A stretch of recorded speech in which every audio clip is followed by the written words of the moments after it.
ಇವತ್ತು ದೇವನಹಳ್ಳಿ ಚಲೋವನ್ನ ರೈತರು ಕರೆ ಕೊಟ್ಟಿರುವಂತದ್ದು. ರೈತರ ಬೇಡಿಕೆಗಳೇನು, ಸರ್ಕಾರದ ವಿರುದ್ಧ ಆಕ್ರೋಶವನ್ನ ಹೊರಹಾಕೋದಕ್ಕೆ ಕಾರಣ ಏನು ಅನ್ನೋದನ್ನ ಅವ್ರ ಹತ್ರನೇ ಕೇಳಿ ತಿಳ್ಕೊಳ್ಳುವಂತಹ ಪ್ರಯತ್ನ ಮಾಡ್ತೀನಿ. ನನ್ನ ಜೊತೆಗೆ ರೈತ ಹೋರಾಟಗಾರ್ತಿಯಾಗಿರುವಂತಹ ದೇವಿ ಅವರಿದ್ದಾರೆ, ಅವ್ರನ್ನ ಮಾತನಾಡಿಸ್ತಾ ಹೋಗ್ತೇನೆ.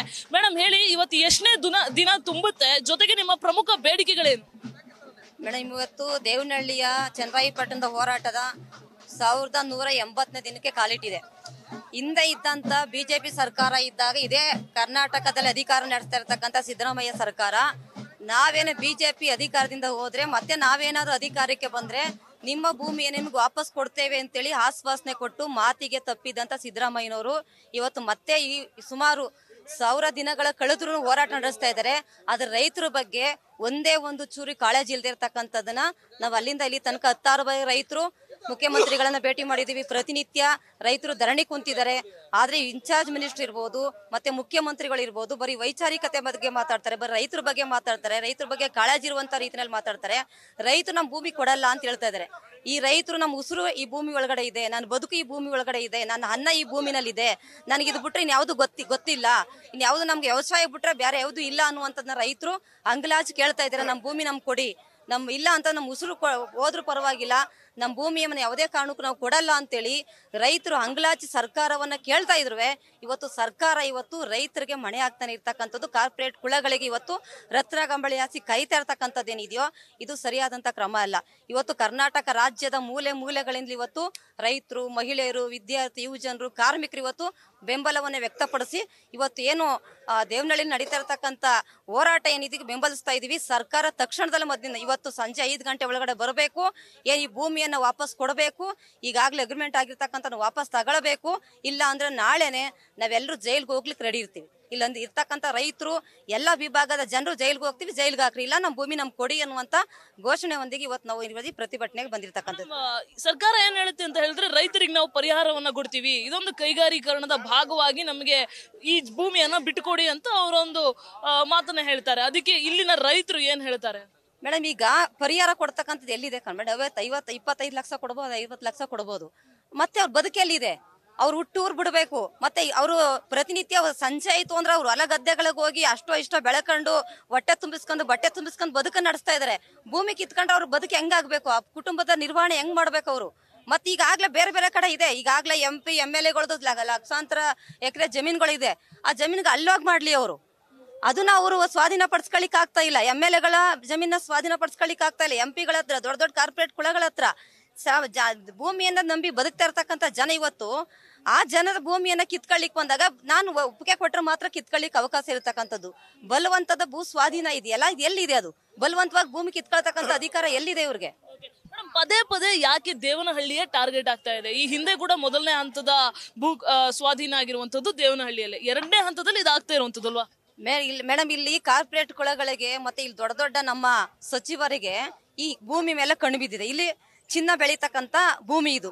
ಈ ಭೂಮಿ ಮೇಲೆ ಕಣ್ಣು ಬಿದ್ದಿರ್ತಕ್ಕಂಥದ್ರಿಂದ ಇವ್ರು ಏನಾದ್ರು ಮಾಡಿ, ಇವ್ರು ಎಷ್ಟೇ ಹೋರಾಟ ಮಾಡಿದ್ರು ಈ ಭೂಮಿಯನ್ನ ಕಿತ್ಕೊಳ್ಬೇಕು ಅನ್ನೋದೊಂದು ಬಿಟ್ರೆ ಇಲ್ಲಿರ್ತಕ್ಕಂಥ ಅವ್ರ ಅಭಿವೃದ್ಧಿ ಎಲ್ಲ ಭೂಮಿ ಕಿತ್ಕೊಂಡು ಲಾಭ ಮಾಡ್ಕೊಳ್ಬೇಕು. ಲಾಭಕ್ಕೋಸ್ಕರನೇ ಇವತ್ತು ಕಾರ್ಪೊರೇಟ್ ಕುಳಗಳ ಹೆಸರಿನಲ್ಲಿ ದೊಡ್ಡ ದೊಡ್ಡ ಶ್ರೀಮಂತರುಗಳು, ಸಂಸದರು ಮತ್ತೆ ಸಚಿವರುಗಳು, ಸರ್ಕಾರ ಕಣ್ಣು ಬಿದ್ದಿದೆ. ಚಿನ್ನದ ಬೆಳೆ ಬೆಳೀತಕ್ಕಂಥ ಭೂಮಿ ಅದು. ಹಂಗಾಗಿ ಇದಕ್ಕೆ ಇವರು ಯಾವುದೇ ಕಾರಣಕ್ಕೂ ಎಷ್ಟೇ ಹೋರಾಟ ಮಾಡೋದ್ರೂ ಆ ಹೋರಾಟಕ್ಕೆ ಮಣೆ ಆಗ್ತಾನೆ ಇರ್ತಕ್ಕಂಥದ್ದು. ಅದ್ರ ರೈತರು ಇವತ್ತು ಅಲ್ಲಿಂದ ಇಲ್ಲಿ ತನಕ ನಿಂತಿದ್ದಾರೆ. 4 ವರ್ಷ ಕಳೀತಾ ಇದೆ, 4 ವರ್ಷ ಹತ್ತತ್ರ ಬರ್ತಾ ಇದೆ ರೈತರು ಹೋರಾಟ ಪ್ರಾರಂಭ ಆಗಿ. ಆದ್ರೆ ರೈತರ ಬಗ್ಗೆ ಇವತ್ತು ಈ ದೇಶಕ್ಕೆ ಅನ್ನ ಆಗ್ತಕ್ಕಂಥ ರೈತ, ಈ ದೇಶದ ಬೆನ್ನೆಲುಬು ರೈತ.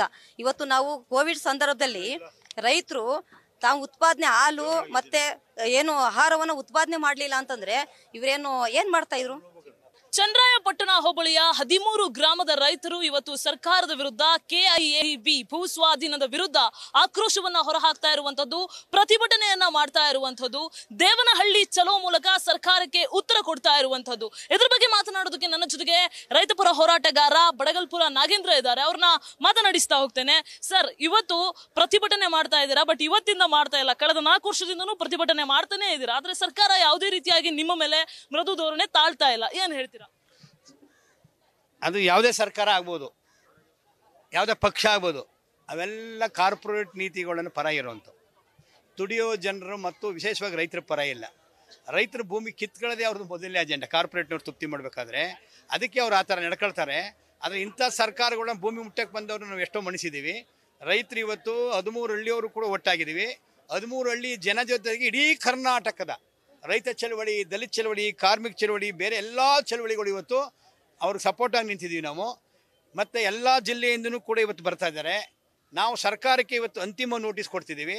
ಸರ್ಕಾರ ಬಗ್ಗದೇ ಇದ್ದರೆ ಸರ್ಕಾರ ಬಗ್ಸೋ ಅಂತ ನಿರ್ಣಯನ ನಾವು ಮಾಡ್ತೀವಿ. ಸರ್, ದೇವನಹಳ್ಳಿ ಚಲೋ ರೂಪುರೇಷೆಗಳೇನು, ಯಾವ ರೀತಿಯಾಗಿ ಇವತ್ತಿನ ಪ್ರತಿಭಟನೆ ಸಾಗುತ್ತೆ ಸರ್? ಇವತ್ತು 1 ಗಂಟೆಗೆ ತಹಸೀಲ್ದಾರ್ ಮುಖಾಂತರ ಸರ್ಕಾರಕ್ಕೆ ಅವರು ಅಂತಿಮ ಅಧಿಸೂಚನೆ ಹೊಡಿಸಿದ್ರೆ ನಾವು ಅಂತಿಮ ನೋಟಿಸನ್ನು ಕೊಡ್ತೀವಿ, ಎಚ್ಚರಿಕೆ ನೋಟಿಸು. 5 ಗಂಟೆವರೆಗೆ ಟೈಮ್ ಕೊಡ್ತೀವಿ. ಸರ್ಕಾರ ನಮ್ಮ ಒತ್ತಾಯಕ್ಕೆ ಮಣಿದೇ ಇದ್ದರೆ ನಾವು 6 ಗಂಟೆಗೆ ಸಭೆ ಸೇರಿ ಈ ಕಾರ್ಯಕ್ರಮದ ಸ್ವರೂಪವನ್ನು ಬದಲಾಯಿಸ್ತಾ ಇದ್ದೀವಿ. ಕಾರ್ಯಕ್ರಮವನ್ನು ನಾವು ಇವತ್ತು ಸರ್ಕಾರ ಒಂದು ಕೈ ಬಿಡ್ಬೇಕು, ಸ್ವಾಧೀನ ಹೇಳದಂತೆ ನಡ್ಕೊಬೇಕು. ಅವರು ಸರ್ಕಾರ ಹೇಳದಂತೆ ನಡ್ಕೋಬೇಕು. ಇಲ್ಲ ಅಂತಂದರೆ ನಾವೆಲ್ಲರೂ ಕೂಡ ಬಂಧನಕ್ಕೊಳಗೆ ಜೈಲಿಗೆ ಹಾಕಿ ಅನ್ನೋ ಅಂತ ಹೋರಾಟಕ್ಕೆ ನಾವು ಸಿದ್ಧವಾಗಿ ಬಂದಿದ್ದೀವಿ.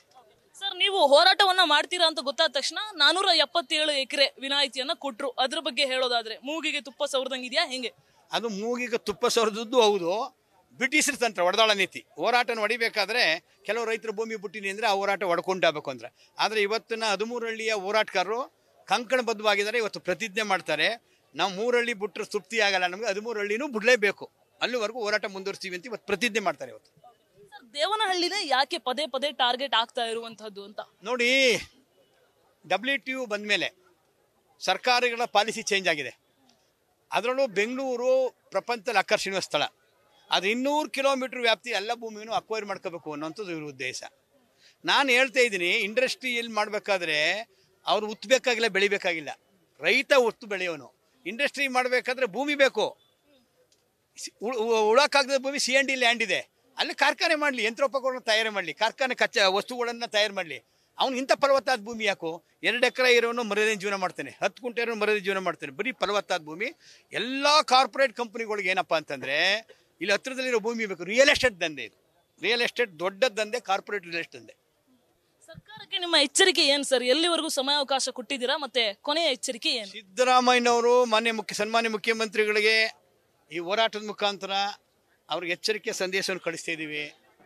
ತಾವು ಮಾತು ಕೊಟ್ಟಿದ್ದೀರಿ, ಆ ಮಾತನ್ನು ಉಳಿಸ್ಕೊಳ್ಳಿ ಬಿಡ್ತೀವಿ ಅಂತ. ಇಲ್ಲ ಅಂತಂದರೆ ನಾವು ಸಂಘರ್ಷಕ್ಕೆ ಇಡ್ತೀವಿ. ವಿಧಾನಸೌಧದಲ್ಲಿ ನಿಮ್ಮನ್ನು ಅಧಿಕಾರದಿಂದ ಕಿತ್ತೋವರೆಗೂ ಹೋರಾಟ ಮುಂದುವರಿಸ್ತೀವಿ ಅಂತ ಹೇಳ್ತೀವಿ. ಸರ್, ಸರ್ಕಾರ ಏನ್ ಹೇಳುತ್ತೆ ಅಂತ ಹೇಳಿದ್ರೆ, ಈ ಹಿಂದೆ ನಾವು ವಿರೋಧ ಪಕ್ಷದಲ್ಲಿ ಇದ್ದಾಗ ನಿಮ್ಮ ಮನವಿಯನ್ನ ಸ್ವೀಕರಿಸಿದ್ವಿ, ಅದಕ್ಕೋಸ್ಕರನೇ ಈಗ ಆಡಳಿತಕ್ಕೆ ಬಂದ ಮೇಲೆ 420 ಎಕರೆಯನ್ನ ನಾವು ಬಿಡ್ತಾ ಇರೋದು ಅನ್ನುವಂತಹ ಒಂದು ಸಬೂಬು. ನಾವು ಅವರೇ ಬಂದರೆ ಹೋರಾಟದಲ್ಲಿ ಬೆಂಬಲ ವ್ಯಕ್ತಪಡಿಸಿದರೆ ನಿಮ್ಮ ಹೋರಾಟ ನ್ಯಾಯಯುತವಾಗಿದೆ ಅಂತ ಹೇಳಿದ್ರೆ, ಅಂದರೆ ಸಂಪೂರ್ಣ ನಮ್ಮ ರೈತರ ಬೇಡಿಕೆಗೆ ಅವ್ರು ಸ್ಪಂದಿಸ್ತೀವಿ ಅಂತ ಹೇಳಿರೋದು. ಈ ಥರ ಅರ್ಧಂಬರ್ಧನ ಬೇಡಿಕೆಯನ್ನು ಈಡೇರಿಸ್ತೀವಿ ಅಂತ ಅವ್ರು ಎಲ್ಲೂ ಹೇಳಿಲ್ಲ. ಸಂಪೂರ್ಣ ಈ ಪ್ರಕ್ರಿಯೆನೇ ರದ್ದು ಮಾಡ್ತೀವಿ, ಬಲಾತ್ಕಾರವಾಗಿ ಇಲ್ಲಿ ಅಲ್ಲ ಎಲ್ಲೂ ಕೂಡ ನಾವು ಭೂಮಿ ತಗೊಳ್ಳಲ್ಲ ಅಂತ ಹೇಳಿದ್ದಾರೆ. ಇದಿಷ್ಟು ಸರ್ಕಾರಕ್ಕೆ ಬಡಗಲ್ಪುರ ನಾಗೇಂದ್ರ ಅವರು ಹೇಳ್ತಾ ಇರುವಂತಹದ್ದು. ಅಂದ್ರೆ ನಮ್ಮ ಬೇಡಿಕೆಯ ಈಡೇರಿಕೆ ಮಾಡುವವರೆಗೂ ಕೂಡ ನಾವು ಬಿಡೋದಿಲ್ಲ ಅಂತ ಒತ್ತಾಯವನ್ನ ಮಾಡ್ತಾ ಇದ್ದಾರೆ. ಸರ್ಕಾರ ಏನ್ ಮಾಡುತ್ತೆ ಅಂತ ಕಾದು ನೋಡ್ಬೇಕಾಗಿದೆ. ಕ್ಯಾಮರಾಮನ್ ಸಿದ್ದಪ್ಪಾಜಿ ಜೊತೆ Pragathi Shetty, news first, Bengaluru. News first, ನಿರ್ಭೀತಿಯಿಂದ ನಿಮ್ಮ ಪರವಾಗಿ.